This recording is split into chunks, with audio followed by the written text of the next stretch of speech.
Good afternoon. My name is Ericka Gutierrez, and I chose to read the book Turning Stones: My Days and Nights with Children at Risk by Mark Parent.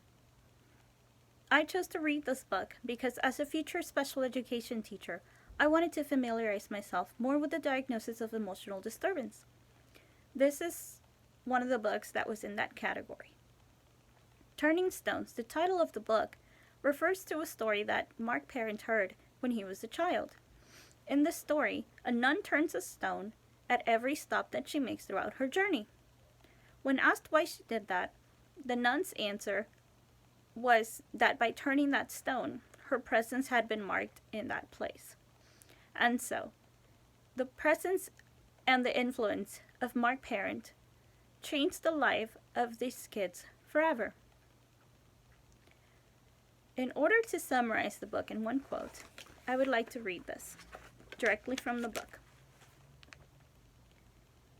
If I had 2 weeks to prepare a group of folks to enter the world of child protection, no easy task, I'd start by telling them that mastering the art of good casework is a little like staring into the shuddering eyes of a rabid canine and saying, "Nice doggy," until you find a shotgun. Then I'd lead them with a favorite office tenant. If you ain't scared, you ain't working. And so this was the life of Mark Parent for 4 years. My creative project consists of 2 pictures portrayed by my little brother with his consent and my mom's that represent 2 of the cases found in Mark Parent's book, finalizing with a painting that I've created that summarizes my feelings about this book and what I've learned from it. I will discuss each individually. The following picture depicts the story of an 8-year-old boy who is left to care for his 2-year-old brother for an extended period of time. After 3 hours, the mom has not gotten home. This little boy has such high anxiety and such a vivid imagination. He feels that cutting his little brother's throat is the only way to save him from being taken by imaginary people outside his door. With very little training, very little experience, but a lot of heart, Mark Parent manages to build rapport with this little boy through the phone and save both their lives.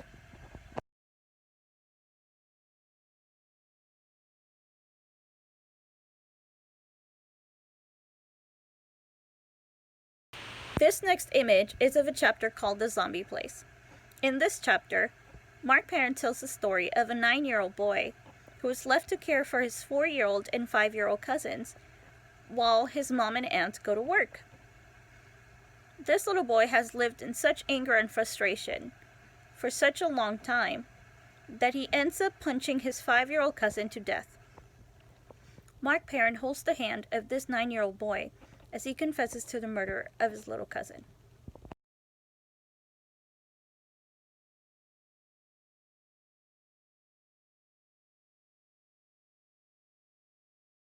A common pattern that I was able to see in all of Mark Parent's stories was neglect.